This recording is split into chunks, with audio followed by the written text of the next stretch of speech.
Hi, everyone, and welcome to the Resonance Astrology podcast. So, this is a continuation of the second house. In a way, it's like a part two where I look at how the planets in each of the houses impact your chart. So, if you want to deeper dive into the second house itself, feel free and please check out the previous episode where I solely talk about the second house in astrology. I also just want to mention I'm a Hellenistic astrologer and use whole sign houses in my practice. If you want a more in-depth explanation as to why I use whole sign houses and what some of the differences are, check out the very first episode on the first house where I have an extended intro where I talk solely just about this. I also want to apologize for this super delayed episode as there has just been so many things going on in my personal life, and I was also on holiday, and then things just happened and I just had to put this on the back burner. But I'm here. I'm super glad I finished this script and that I'm able to record it now, and hopefully catch up a bit then with the third house, right? Because I'm kind of recording is super late. It's almost Cancer season, like it's almost summer solstice in a few days. And again, while I don't really correlate the houses to the signs itself, I just think it's a nice pace at going at the houses. It's a bit of a delay, but I'm going to try my best to catch up. But I just did want to apologize for that because there has been a bit of a delay because of that. And so in this episode where I talk about the planets and so I also want to mention that in the episode where I talked about the planets in the first house, so the previous one that I did, I also talked about the zodiacal signs in the houses, and then I realized I might have overcomplicated things a bit, since in Hellenistic astrology we also ascribe planetary rulerships over a house. So for example, if you are an Aquarius rising, your first house ruler will be Saturn's, since Saturn is the ruler of Aquarius. Therefore, the second house for an Aquarius rising will be Pisces, because it is the consecutive sign of Aquarius. And Pisces is ruled by Jupiter. Therefore, the ruler of your second house for all Aquarius risings is Jupiter, no matter if you actually have Jupiter in Pisces or not. If you do not have Jupiter in Pisces, but let's say Aries, you would inadvertently connect it back to the second house as well, since the natal Jupiter in Aries will influence the topics of the second house. So the second house topics, such as possessions, to focus on one example, would be under the influence of Jupiter in Aries in the third house. And then the third house has a lot to do with siblings. So you could say, for example, that the native would gain and really be influenced by the philosophies, which is like a Jupiter theme, of their siblings. It is a bit of a math equation if you think about it.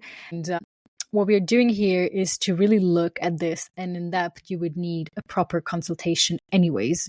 So if you want to really get how your placements are influencing, you would have to actually go to an astrologer, because every time we astrologers do an episode like that, we can only give examples. We can share our own stories or give other real life examples of people that we know, but it will still, not be one-on-one how it is exactly playing out in your lives. For that sake, you really need to go to an astrologer. So in this episode, I will go through the planets and then also mention the rising signs that have the planetary ruler of the second house, like Mercury. This would be Taurus risings, since Gemini would be the second house, and Leo rising, since Virgo would be the second house. And Mercury is the ruler of Gemini and Virgo. So if you do not have any planets in your second house, which would in that case be an empty house like that, then just check out the stamps for your rising signs, which will also give you an insight, and also, again, as I said before, cover the topic of empty houses. Because even if you have no planets in a house, you still have a planetary ruler that rules over that house, which you can go take a look at for more information how these topics show up in your life, because they most certainly do. And an empty house does not mean any lack at all. There's just not a direct link. So often it is influenced more by the others and your surroundings than by yourself and your circumstances. So without further ado, let's get into the planets. I will cover all the 7 inner and also all the 3 outer planets as well. I won't be covering asteroids or the Black Moon Lilith or the nodes and things like that. I feel like that is a topic for a completely different video and maybe a different series for a different time. So let's talk about the sun. Yes, the sun is a planet in astrology. So this one is important for everyone that has their sun located in their second house. And if you are a Cancer rising, you have Leo in your second house, and Leo is ruled by the sun, so this is also for you. The sun in the second house is a rather positive and uplifting placement. Of course, so much in astrology also depends on dignity and aspect, but generally speaking, the sun is an illuminating planet and signifies a rather strong self-worth and value system. The sun is the only stable planet in our system, so often individuals with the sun in the second house have a strong sense of self and confidence about it. Like they radiate it. Natives that know their values and what they want and are not afraid to go after it. The sun in the second house likes to pursue. The sun has a generous nature, so often these people like to share, like to make money and spend it on the right things and people. It's a more authoritative placement, so it's correlated to being in a position, or positions that are like high and well placed, well respected, since these are natives that are eminent people.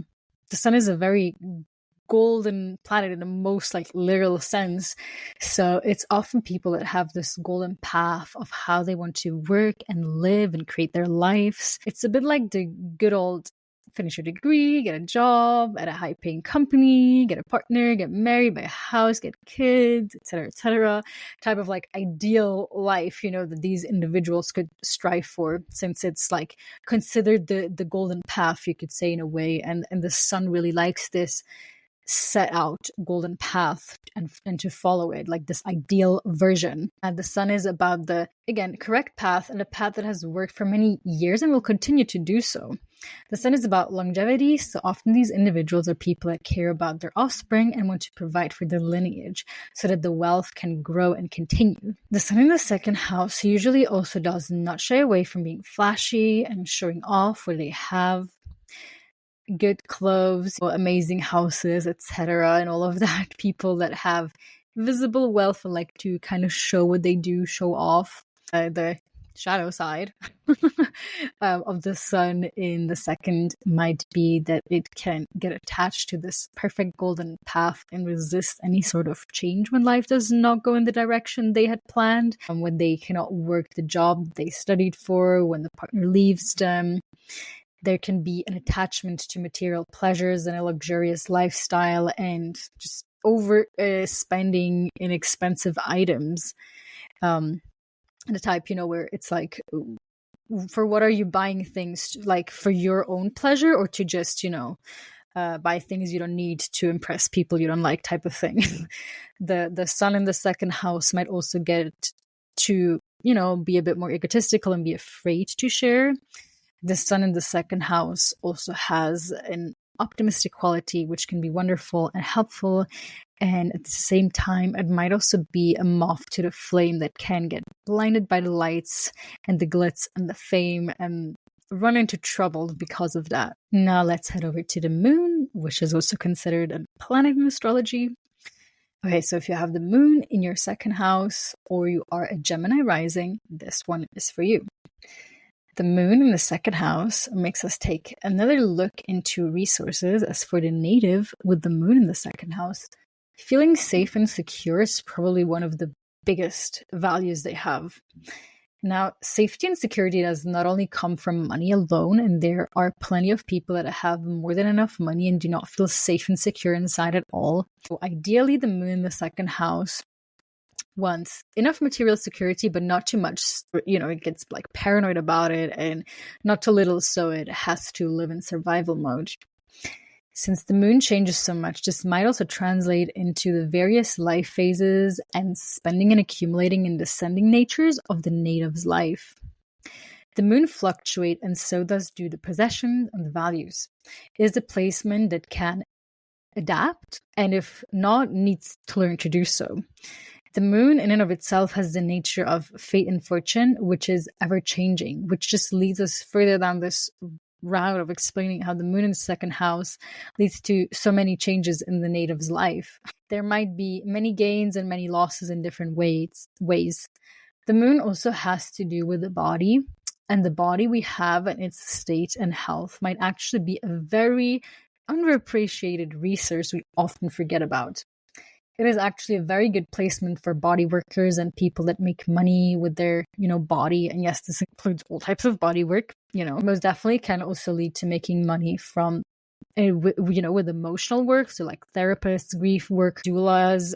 Even on the topic of doulas, this is definitely also like a midwife type of work placement, as this gives a very nurturing and nursing quality to this individuals, something they're very good at doing. So something that can, bring the money that they make money with. Since again, the second house has so much to do with also what we are good at, what we make money with, how we create our resources. It might also lead to some emotional manipulation and, gaining resources by forming emotional entanglements with other people where it feels like people owe you something or you owe them.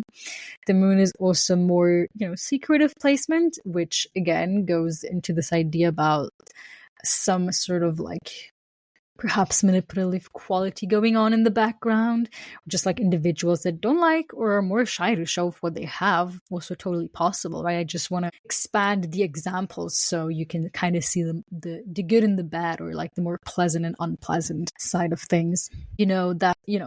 Modest friend that invites you over and they have this huge house and you're completely surprised by that. So again, it can be secretive in a bad way where it's like, making money like unrightfully, or not really like frauding people, but it could also be because like there's an emotional entanglement and things going on there. So, people that like marry someone for their money, and they can do that to gain the resources. Things like that. But again, it can also just be people that are more private and more secretive and not so showy and flashy like the sun is, for example, with what they have and what they own. So again, I really want to give you the examples because there's so many examples, and it's good to just think about how it could potentially show up and then make the connections to your life, which will be so individual, right? With all the dignities and things like that we always have to consider, and the transits and the aspects. So it's never like one-on-one exactly the same for everyone. Mercury. Now let's get to Mercury. If you have Mercury in your second house, or have a Mercury ruled second house, which will be for Taurus and Leo risings, this one is for y'all. Thinking of Mercury in the second house immediately makes me think of people that earn money through talking, writing, and some way of expressing their thoughts and communicating. Mercury in the second house is also just such a great like merchant placement. People that do well in buzzy crowds and have an overview of the, prices and changes and just like all these things going on at once, and they can just like keep this overview. People that can, shapeshift and adapt to the ever-changing circumstances. People that traveling like a circus. People that are always curious about how they can improve or change. Things that are like going somewhere. Because Mercury is ruled by two mutable signs at the end of the day. It's very adaptable. And now, well, there is of course also always the trickster quality to Mercury. If the second house is also called the gates of Hades. Well, Mercury is sort of the only one that could travel from the under to the upper world and back and forth. There is a great intelligence behind a Mercury second house native. Someone that is always like one step ahead, for surprises, and yet continues to also be the humble fool setting on his journey, ready to always learn more. Since the trickster is deceptive, this can also indicate, basically getting money and accumulating things in like wealth in sort of like a legal way. So people that con others for money, for example, that deceive to gain. But like always, there are two sides. You could say a magician deceives the audience too, but it's tricks, but there is no harm involved and people know what they get themselves into. Mercury is also a very good salesperson, and even better salesperson if they're selling to you aligns with their values. That's probably like Mercury at their best, selling things from the heart, from their values. At best, these are influencers you really trust because you feel their heart is at the right spot and they would only recommend the good things you really trust them on. Mercury in the second house is very good at recommending. One of their biggest resources is their knowledge and wisdom that they share and that they also hopefully apply to their own lives, since the most valuable wisdom is the embodied one. The other valuable asset is experience, since this is what creates knowledge. So Mercury in the second house needs to experience, and it needs to experience a lot of things so it can comprehend and understand. Often individuals that don't really like being told what to do or what not to do, since they have to experience it for themselves anyway. On the other hand, they can be the guides for others from their lived experiences, bringing people from point A to point B, from the upper to the underworld and to the under from the upper world. They are more of an assistance than the main role, but that does not diminish their importance. After all, if you think back to ancient time, being the messenger of the king delivering information was no small feat at all and could change the course and the direction in all sorts of ways, depending on if something happening to the messenger on the way, so if the messenger turned out to work against the king. So don't shoot the messenger might be the quote to put here at this moment. It might be your most important ally. Venus. And now we go to Venus. This is for you if you have Venus in your second house, or if you are an Aries or Virgo rising. Having Venus in your second house is probably also more of a beneficial manner, not just because Venus is one of the benefic planets, but because Venus has a lot to do with values and possessions as well. Venus will have a very distinct values in the second house, since the second house relates back to the first house. This might be individuals that really care about how they present what they have and are in life. Having a beautiful life might be the core value, and choosing peace over, hustle culture might be super prominent too. Venus wants to make money in an easeful and pleasurable way. So often these people create values by adding beauty to other people's lives, such as interior designers, fashion designers, relationship coaches, lawyers, peace advocates that want to resolve conflict and bring balance. Venus, second house, also has a very particular taste. People that only buy certain types of clothes, that like to eat a specific way. Usually people that really value what they consume and like to pay more if they see things are worthy. Venus as a benefic definitely gives a good self-esteem in the second house. People that like to beautify in themselves and see their beauty as a value in and of itself. So this might also be people that make money from being models, for example, gaining money from being beautiful and being pretty, being perceived that way. Since Venus, or again, accumulating wealth, so like people that, get married to wealthy people because they're pretty without discussing how successful the relationship is or not, but just stuff like that get possessions from being beautiful. Pretty privilege type of thing, Since Venus is also about our relationships, you could say that many people with Venus in the second house might see their relationship as a great asset and get things through their connections, like I kind of mentioned before, and knowing the right type of people. On the other hand, if the Venus is afflicted or in a bad position, it might actually bring issues with self-esteem and how one looks. Overspending or investing money poorly. It could also lead to the wrong kinds of relationships where, they influence the native in a very bad way and they often feel torn rather than balanced and at ease.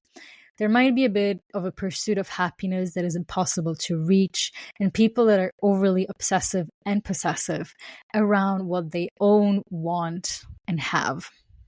Since Venus is also a very passionate planet, and kind of makes up for our desires, it can just really be like a bit of a gold rush type of feeling where you're again blinded by your desires and your wants and things. And then also maybe once you get it, you can just be like very possessive about what you have, what you own, and the things you have acquired. So this is maybe, more a bit of a shadow side of Venus, or Venus in a badly positioned place in the second house. Mars. Okay, on to Mars.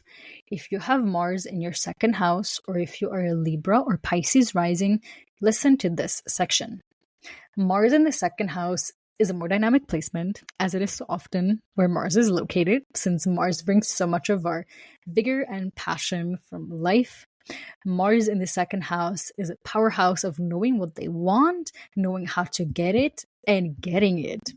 When Mars has a direction to go at things, like, it signs up with their values and it has the heart at the right place, there's no stopping. It can almost have like a bit of a bulldozing quality. So let's not forget that Mars is exalted in Capricorn, therefore most definitely brings a quality to itself of having the ability to play long term and invest, years into accumulating money and prized possessions. But prized possessions actually of Mars might actually even be literal senses of prize. Mars has a lot to do with our physics, so often it's people that make money through being athletes and competitors, bodybuilders, fitness instructors, stuff like that.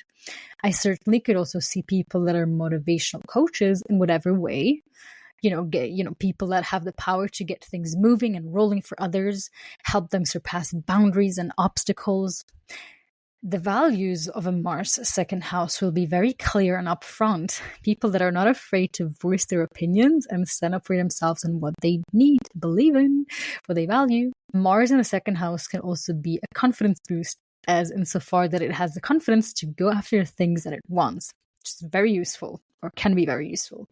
I can also see how Mars in the second house is willing to take risks. So it's often people that might go into gambling or investing or just other like high risk money spending for the sake of the thrill that it gives them. You can decide if this is a good thing or a bad thing. On the other hand, Mars in the second house can be ruthless in its pursuit, disregarding the consequences and how it will impact the people or the environment around them. As I mentioned before, it can have a bit of a bulldozing quality. Mars can also be very impatient and start many things at once, like never really fully finishing anything. People that are very good at startups and creating their businesses and companies, they just, might fail due to impatience or lack of experience, or like trying to build too many things at once, ignoring how long it will take them to actually successfully do that. There can therefore be a bit of naivety in Mars, but it usually learns over time and can come back very strong from failures and have the fire to try again and again. Definitely a placement that does not give up easily, unless of course it's badly afflicted. Then it's almost as if the opposite can apply as the shadow side. Jupiter. Let's move on to Jupiter. This is for you if you have Jupiter in your second house, or if you are a Scorpio or Aquarius rising. Jupiter in the second house are often people that have very high and idealistic values about themselves and how things should be. Jupiter is actually so much about societal order. So Jupiter in the second house is often seen with people that make money, doing more humanitarian types of jobs, and would like to make money only when it benefits society and the system they are in. Jupiter in the second house is definitely a very generous placement to have. So often it's people that really like to spend on themselves and or others as well. Of course, you could immediately also say that the downside might be overspending and living a more than grand lifestyle that is not sustainable. Nevertheless, it's people that like big bougie things that are over the top and extravagant and grand. And so are their values most of the time. The values can be really out there and very distinct and correct values, whatever they choose to believe in.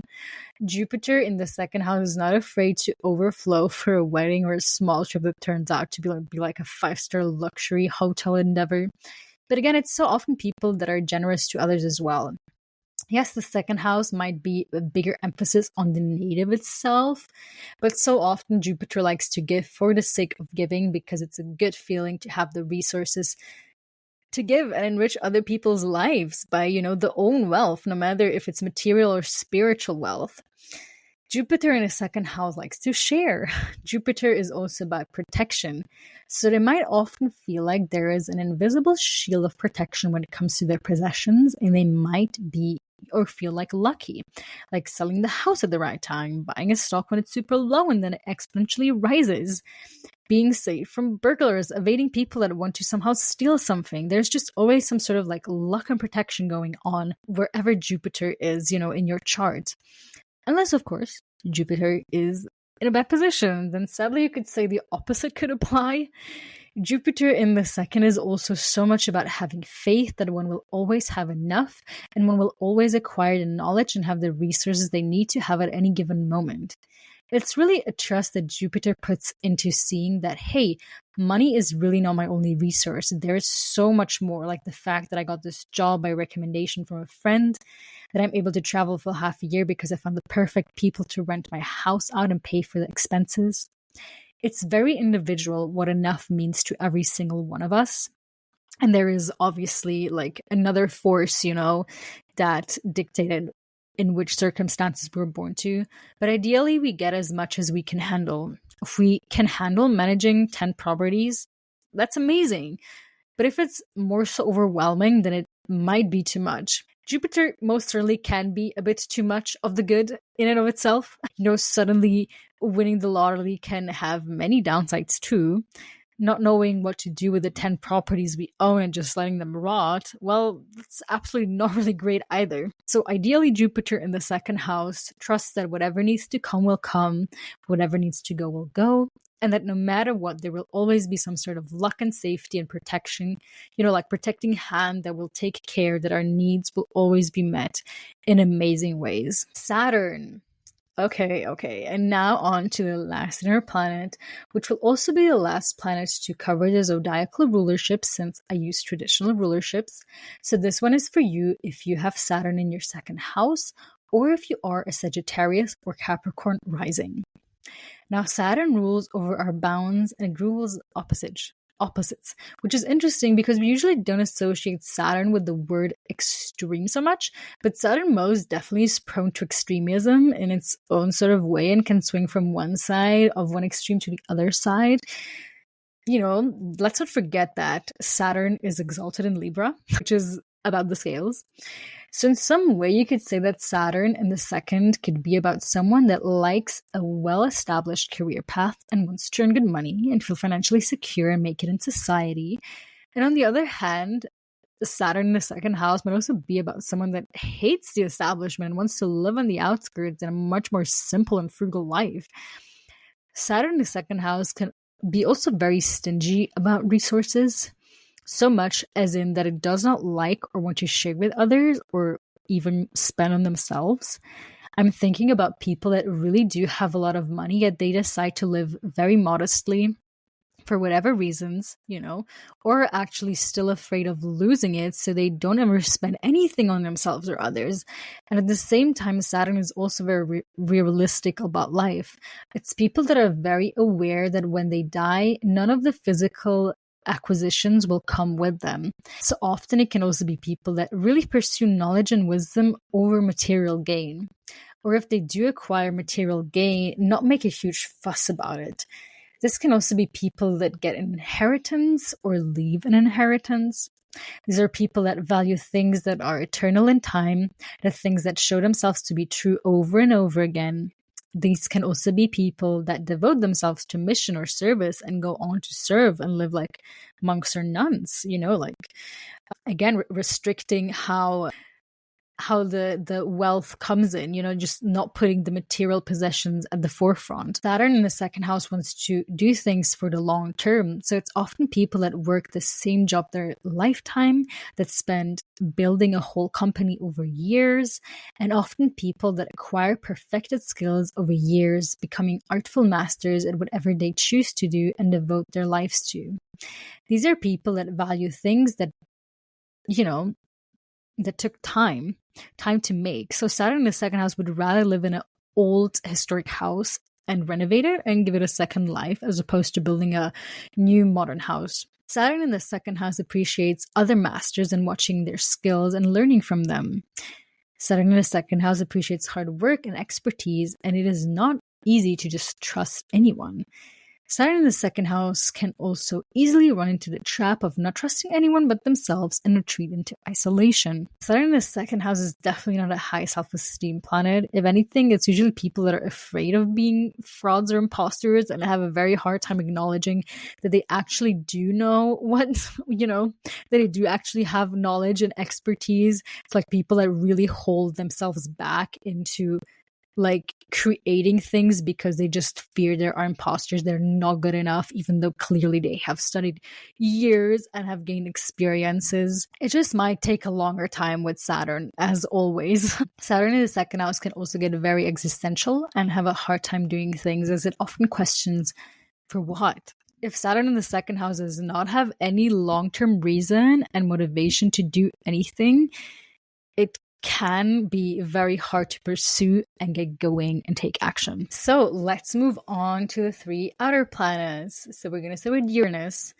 So we are stepping into the field of the outer planets, and I do not prescribe any rulerships to the other planets, as I said before. So for me, Aquarius does not have a double rulership, and neither is it just ruled by Uranus, so I just want to put that out there for me personally.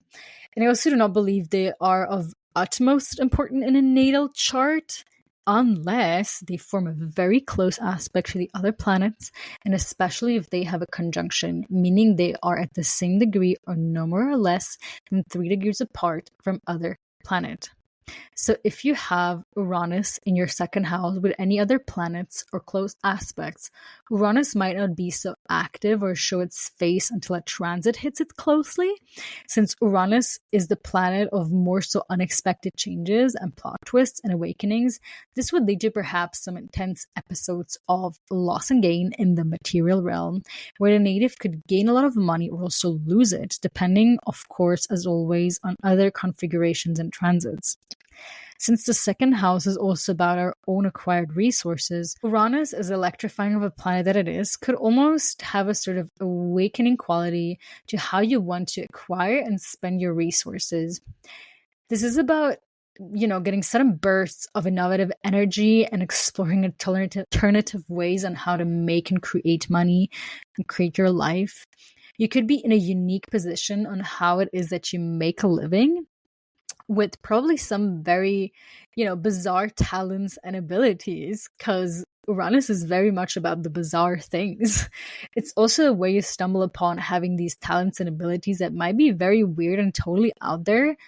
I'm just like randomly thinking of all these people that somehow discover they can stack cups really fast, really nails very long, and just like all these people that have these bizarre world records for the most random things you would not even think of. And heck, many even do end up making some sort of living with that, which would most definitely be an Uranian second house influence. It's a forward thinking, status quo challenging planet, someone who wants to do things differently and alternatively, and is not afraid to take the first step in exploring other routes and means of living and, ways of living, making a living. However, this can also lead to an erratic energy full of instability and unpredictability, which can lead to financial difficulties and feelings of alienation and misunderstandings due to the way one goes on in making their living or how one gets money. Since the second house is also about our values, this might be someone that just has wildly different values than society and does not want to conform. It's very much about honoring one's individuality, but also not forgetting that others too have their own ideas or freedom. And just because it is different does not mean that one's own eccentric views is the sole way of living out freedom. All in all, it is most definitely a planet that in the second house leads to an unconventional path of self-expressions and creating a means to live. Neptune. Having Neptune in the second house is a very interesting placement, as it involves in a way spiritual connections to how the topics of the second house are explored. Neptune itself is not so much about the physical, tangible realm, so there might be a big value placed on mental and spiritual resources, someone that wants to actualize themselves beyond the material world or just doesn't care so much about material gain, but rather is focused on realizing their capabilities in a way of being. There is a sense of trust with Neptune that everything has to unfold the way it does, and that whatever needs to go will go, and whatever needs to come will come at the right time. It's a bit of a Jupiterian quality for sure there as well. Neptune is very good at blurring the lines. Therefore, the individual can often feel like it isn't so much about what they want or don't, but whatever the outer forces wants to work through them. It's about being in service and offering one's qualities and wisdom, regardless of how much or little money this makes. Because it's not about the money, it's about the spiritual service of sharing one's resources. And just because they are not tangible does not mean they are less valuable. These are people that can be excellent at coaching and bringing others through these more like untangible realms, people that make a living from being healers or shamans that work with the higher realms and are in contact with them, have the ability to be in contact with them. At best, these placements offers a real peace and trust in the unfolding of life and gives the soul an enriching connection, like connectedness and spiritual fulfillment. Someone that is more focused on, clearing their karma and finding spiritual realization than chasing after pleasures in the material worldly realm. Obviously, Neptune can also represent challenges, and in this case, might obstruct a more rational understanding of the importance of financial security and personal values and resources. It is true that only in moments of uncertainty that our trust and faith in the unknown can be strengthened. So it's almost becomes a bit of a self-fulfilling prophecy where uncertainty constantly has to arise so that the faith and absolute acceptance of a higher intelligence can be formed. But our intuition with fear, but especially in the early stages, Neptune can also be blurry and misleading, and we might confuse our intuition with fear and not really realize when we do have to step back and buckle up and focus more in the material world. Neptune is often over idealistic, so while it often goes into more spiritual extremes of things, it can very well also lead to an extreme of over glorifying material possessions. Someone that over glorifies capitalism because that is their ideal belief system. People that praise themselves in being manifestors and being able to manifest anything they want, which is not the point of spirituality. Or again, they could be completely non-attached in a very aloof way, where it's just oh yeah, I'll my needs will be met. I don't care. I'm just gonna live in the street if I have to, stuff like that. At the end, Neptune in the second house is about promoting healthy codependence and co-creation with the divine. Pluto, and last but not least, Pluto. Pluto in the second house is interesting as so far that it relates to it in a way by its name. In the episode on the second house itself, I talked about how the second house was referred to as the gates of Hades, and another name for Hades is Pluto, and Pluto was associated with riches and wealth. Therefore, Pluto in the second house could provide a great deal of wealth and power, and it could even translate to someone who was born into some sort of wealthy and powerful family or heritage, or has access to such, or gains access to such. Pluto works from the underworld, so it might not always be the most visible assets, and depending on in which sign Pluto is in, it could translate into many different things. For example, Pluto in air sign might translate to having connections to powerful people, since air signs are about relationships and communication. Having Pluto in an earth sign, though, will most likely be much more about some sort of physical and tangible resource and possession. Pluto is a bit of a detective type of energy, so Pluto in the second house is very good for studying deeply on how to accumulate wealth and attain financial stability and manage resources effectively. Pluto is very good at interrogating and figuring things out from a distance and making the smart deal at the right time. Since Pluto tends to make small things big, it could indicate someone that invests at a very small scale and accumulates big wealth over time from that small investment. Pluto is also about transformation, so it might show qualities of an individual that is always willing to change, learn new things, discover new talents and resources in oneself, and doesn't shy away from a path of deep self-discovery. Someone that really wants to explore one's depth and does not vibe well with superficial values and constructs. Pluto wants to find the real raw truth, and this can lead to great sense of personal growth and empowerment. However, like every planet, the intensity of Pluto can also cause its fair share of trouble and challenges. Pluto in the second house is very aware how this world works and how it is corrupted, how, power works, so much that it can either cause an obsession to obtain and then have a great fear and paranoia of losing it all, or it can be so self-reliant that there is a big reluctance to trust and depend on anyone or anything outside. See, Pluto is so much about power and power struggles and extremes, and there might even be times in the native's life where it goes into all sorts of extremes and directions, since Pluto does also transform after all. This might cause off tension and or the relationships to others because there is a feeling of some underlying thing going on about resources in the native's view.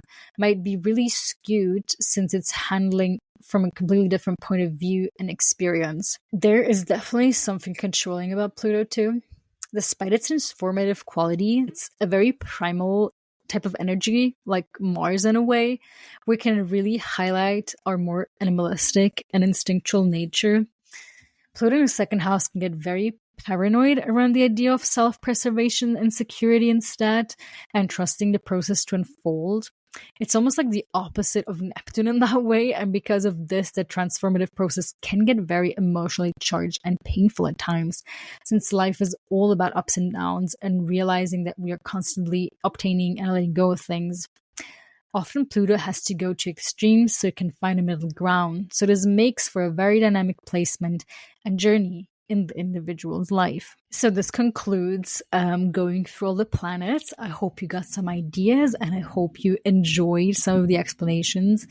Again, I just wanted to mention that it shows up in everyone's lives in different way. And that's also what I really love about astrology, is just talking to people and hearing the life stories and making the connections and seeing how it shows up in people's life and like real life experiences. And I want to thank you so much for sticking around until the end.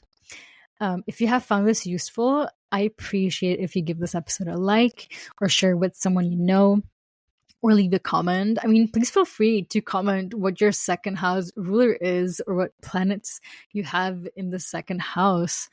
My second house planetary ruler is Jupiter, since I'm a Scorpio rising. So Sagittarius rules my second house, and Jupiter is ruled by Sagittarius. And I have Mercury and Pluto in my second house. So that's what I have. Let me know about your placements. Yes, and we will meet again soon when I make the third house episode. Until then, I wish you a lovely and pleasant time. And I also just wanted to shout out, all my my socials. So again, YouTube and Spotify, Resonance Astrology. I also have a website called resonanceastrology.com, and you can also find me and follow me on Instagram at resonance.astrology. And I have open consultations. Please feel free to reach out over the website. It's actually also super important for me because this is all in the process of being built up. So I need a bit of buffer time, and I'm also really open to offer, consultations at a lower price, at a price range that we can talk about, and also just to see how the system works and how I do the readings over Zoom and how this all works. I'm also more of in a testing phase, and I'm super glad if you, help out and want to help out and want to get a reading at a more discounted price. And just glad to, progress soon. So we will meet again soon when I make the third house episode. Until then, I wish you a lovely and pleasant time. Bye.